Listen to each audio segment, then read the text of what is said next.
They do have a timeout. Decide not to use it. Curry, way downtown. Bang!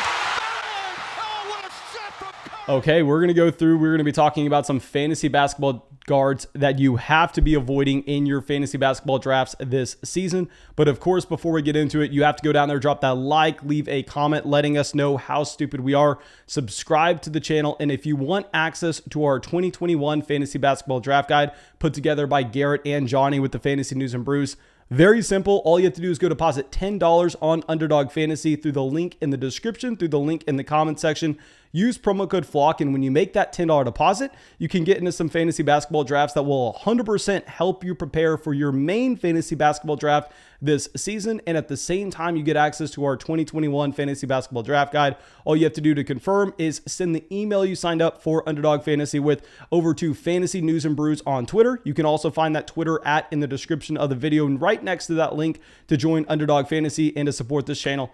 And yeah, I think that's it. Let's go through it and let's talk about some of these fantasy basketball must avoids at the guard position. Garrett, how are you doing? Good. So most of these guys are actually going to be on our draft guide. If you do have access to our draft guide, you just go to the booms and bust, and the majority of them are going to be there. We haven't really updated the draft guide with current events. We're kind of waiting for everything to settle down. But let's just hop right in, and I think everyone's going to know who number one is, and that's Kyrie Irving. All over the media, all over the news.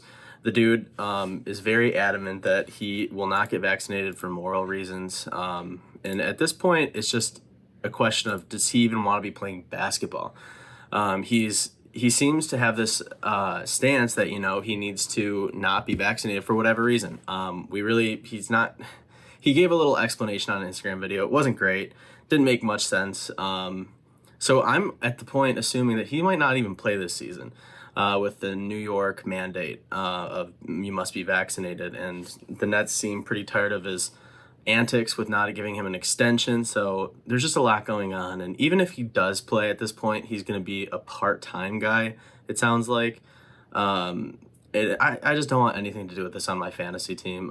For me, fantasy basketball is all about avoiding risk. He's probably the biggest risk you can get, because if he does play, he's going to be a stud probably. But I mean, let's assume that he decides to go get vaccinated tomorrow. He's still going to be in that three-headed beast of KD, Kyrie, and Harden. So for me, he's just not worth the headache, and I'm going to avoid him in the drafts, especially with his ADP, which I'm sure is slipping day by day, but I just don't want anything to do with it. Yeah, well, of course. I mean, you have to ask yourself, at what point would you be willing to take the risk? Because, I mean, if he's falling to a bottom 5 round pick in fantasy basketball drafts, I think you kind of have to take him just for the upside that he possesses. It's like, where's like the cutoff line on if you're going to go through, if you are going to be willing to say, okay, well, yeah, we may be missing him for the season. Like, what exactly is that line for you? I think it depends how confident I am in my team in my current draft. So say like I get 3 guys that fall to me, and my team consists of like, I don't know, like Steph Curry, Bradley Beal, and then like another stud. Then I'm like, okay, my team's pretty good. It's pretty safe. I'll take him maybe in like the last 3 rounds if nobody does. But the problem is somebody's going to jump on him before that, because his name's Kyrie Irving. Everyone loves Kyrie. He's, the guy we grew up with the best handles in the league. The name alone is going to get him drafted in like the top 8 round pick. I can't see myself really spending any draft capital on him. I'd rather take a shot on a guy who could develop into a player like that than a guy who could destroy my team because I'd have to reach for him in the top like 8 rounds. I just don't want anything to do with it. Awesome. Well, let's go over to the next guard. Yeah. Next guard. On my list, this one is a little bit tricky because I do like the player, but I just don't like the situation. That's going to be Kemba Walker. He's getting older every day. He's already up there in age, and at this point he's going to be splitting time with Derrick Rose. And this offense, the Knicks, they run their offense into the ground. The team has tons of guards. They have Quickly, they have a bunch of other guys, and they're just capable. They're really good players. I like the Knicks this year. Just as RJ Barrett, they have a lot of good young guys, and I think that Kemba probably is going to be one of those dudes who doesn't get a lot of the minutes. I think that they're going to have some load management going on with him. And again, he's another risk, and I don't want anything to do with that on my team. Well, I'm assuming that this is just going to be for points leagues in particular, right? Yeah, so whenever we're talking, I only talk about points leagues because that's what the majority of players do. We get tons of comments on your video saying, well, in categories, he was ranked 100. That's great. I'm focusing on points leagues here. So in points leagues, again, nothing to do with Kemba. Yeah, and I think in a points league, honestly, he would maybe be a little bit more intriguing than he would be in a category. I mean, we can, but at least like he will be scoring. He will be scoring. He will be shooting threes. So the issue that I had, and I actually hopped in a draft earlier today, is I just found that the guard position dried up so quickly that I kind of was left having to reach on point guards a little bit later on in the draft. So I think maybe that's why you're kind of seeing his ADP here. It's more so not necessarily based on Kemba himself. At least this was my experience in the draft I was in today, because I'm telling you, once we got past the top 7 rounds, it was just disgusting with what you had available. I mean, maybe that's why you're kind of seeing this ADP where it is, more so based on positional need rather than the player himself. But I think you're right. If you could kind of shape yourself up in the beginning of the draft where you can avoid him in the middle rounds, I think that'd be good. And he's another one, a guy, just like Kyrie, people love Kemba. He's a really good player. He's always been a hard worker. He's going to get drafted higher than he should based off of name alone. That's pretty much why I'm not going to be touching him, because, if I can get him in the last 2 rounds or so, or 3 rounds in a 12-man, sure, I'll take the risk on him. But his ADPs, I think it's somewhere in the 70s or early 80s right now. I think right now, actually, on our draft guide, it says it's around 72. I don't want anything to do with that at that ADP. Awesome. Let's go into the next guy. Last guy, and this is going to be a combination of players just because, we talked earlier about avoiding risk, and that's my main thing. So for me, I'm avoiding 2 guys, and these are guys that are probably going to get drafted sooner than they should, and that's Klay Thompson and Jamal Murray. Again, I love both these players, and the reason that I'm avoiding both of them is just based on their injury. We don't know when they're coming back. I think Klay's a little bit safer than Murray, but still, he's coming off of a really tough injury. They both are. And so say they both come back in, I think Klay will come back first sometime in December, maybe January, but they're both going to be on minute restrictions for most of the year, if even Murray comes back this year. And I don't want to risk that. I love Klay, but I don't really want 15 minutes of Klay per game until the playoffs start. That doesn't do much for me. That doesn't thread the needle. So for me, I am going to be avoiding all of these injury guys that could come back this year. But I'd rather take my shot on a dude who could just, take a leap up this year and make it worth my while for the full season. And then maybe, if some other owner drafts Klay, maybe I'll try to trade for him later in the season or something along those lines. But in the draft, I'm going to avoid them as much as I can. This is something I actually talked about recently on the Fantasy Football channel, is that I found whenever you're looking at the market value in any really any fantasy league, fantasy managers are horrendous when they're drafting these injured players. Because what's really funny is maybe you're drafting Klay Thompson, you're going, okay, well, yeah, we're going to be taking the loss for the first half of the season. We're just going to be getting the zeros here. And by the time he comes back, his value will rise. Then we can look to actually get him in our starting lineup. The same thing happened with Michael Thomas in drafts this year in fantasy football. I mean, these injured players that are injured in drafts, people, whenever they're drafting their team, they have a macro sense. They go, okay, yeah, we can break down the season into the beginning. We can break it down into the end. And you would assume that you draft a player, and then every day that he gets closer to coming back from that injury, his value rises just a little bit longer, because you're not going to have to wait as long to get that player back into your starting lineup.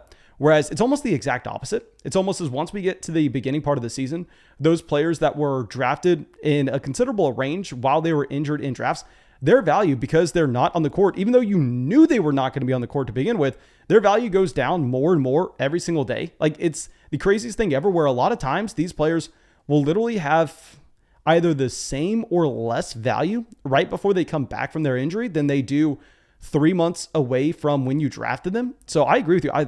I think as a quick rule of thumb, especially if you're playing in a league that the other owners in that league with you are very hyperactive when they're going to go through and they're going to make those trades, there's no reason in hell to be drafting those injured players, because it's not like we're going to get to the beginning part of December and all of a sudden they're going to come out and go, oh, surprise, surprise, Jamal Murray is all of a sudden back. Jamal Murray is going to be playing 30 minutes this game. And then in that instance, yeah, his value skyrockets, but in reality, there's a 0% chance that's going to happen.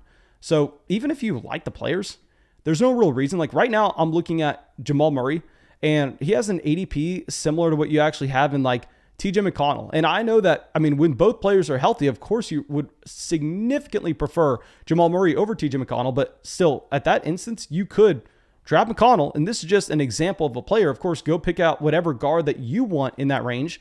You can draft him, and then you can use their production for the first month of the season. And of course, you're not going to be able to trade the week before the player comes back, because then everybody will be talking about them. But you can use that production for the first month, and then after the month is over, go and trade for the injured player. And you just had 4 weeks of production for essentially no cost to you whatsoever. So I agree. There's literally no reason to be drafting these injured players. I was very surprised in particular with Jamal Murray, with how late in the season his injury was last year. Whenever he went, I believe he went like the 11th round or something of my fantasy basketball draft I did earlier today. I mean, I was really surprised to see anybody considering him in that range. I think it's just the name, man. It's just, people see Klay, they see Jamal Murray, they know that they're superstars. And so they're like, oh, maybe they'll come back early and I want a piece of that. It's just like, I mean, you did a great analysis. It's just never worth it. And I think that the only reason they do get drafted like that is because people want the name. They want to jump on it. But if you think strategically, it just does not make sense. You got to give me one more guy here, Garrett. I know we only planned on giving this many, but you got to reach in the bag, get us one more. All right, no, that's fine. I can give you one more. I'll reach in the bag. I'll give you one more. We didn't plan for this. I don't have anything written down, but I mean, how could you not think of this guy when he's just blasted all over ESPN and every single news source, and that's Ben Simmons. I'm going to avoid Ben Simmons. Yeah, he's reporting to the 76ers camp. Nothing's changed for me. This dude does not want to be a 76er. No one apparently is giving the asking price that the 76ers have for him. I just don't trust it. He still has an ADP of around 44. It's dropped a little bit, I think, since we did the draft guide, not too much. I don't see it with him. I think that he's a good player. I think that a lot of teams want him, especially more than what a lot of people online think. That these executives still see him as a great asset. I'm just gonna avoid it. Again, neutralize risk. This dude is probably the second biggest risk behind Kyrie when it comes to healthy players, and I just don't really want to give. I think you'll have to give like a 5th or 4th round pick to grab him at this point, maybe a 6th. Even then, I don't want anything to do with him there. So for me, Ben Simmons is another guy I'm going to be avoiding. So essentially, we should, instead of titling this video "Guards to Avoid," just do not draft risk. Do not draft these players that we don't know if they're going to be playing this season. I think that if you're playing in a league, especially where depth is important and it's going to be like hard to find guys on the waiver wire, I think that makes a lot of sense. But if you're playing in like that there are going to be people watching this video that are playing in 16 leagues. If you're playing in like a 6-team format or an 8-team format where you're going to have a ton of options on the waiver wire and such, there I would be more willing to take the risk. But if you're playing in like a 12-team league where it's just going to be hard to get guys in there that are going to be productive to begin with, yeah, then I agree with you. I think just taking the risk in a format like that won't make sense. So if I'm in like a low money best ball league, I actually would consider Ben Simmons. But that's pretty much the only spot where I'd be like, Ben Simmons is kind of intriguing at his ADP. Yeah, but I know what you're saying. It's avoiding all these like newsworthy guys. But if you think about it, Kyrie and Ben are really the only guys that ESPN is talking about when it comes to basketball right now. We're going to also be doing forwards and centers in upcoming videos. And there, I promise it's going to be a little bit more surprising players rather than just these, newsworthy guys who are just absolute risks. So check out the next 2 videos and we'll actually give you some guys with analysis that, some people are probably going to really disagree with and some people will be a little bit surprised by. So keep an eye out for those videos. All right, well, thank you for watching the video. Make sure you go down there, drop that like, leave a comment, subscribe to the channel. Most importantly, go make that $10 deposit on Underdog Fantasy with promo code FLOCK to get the full 2021 fantasy basketball draft guide. Just make sure you send that DM to Fantasy News and Brews on Twitter. Find that exact @ down there in the description of the video. It should also be on the screen right now. Send them the email you signed up for Underdog Fantasy with promo code FLOCK. That way you can get that draft guide. And yeah, that's all I got for you. Really hope you enjoy the video and really hope you have a great day.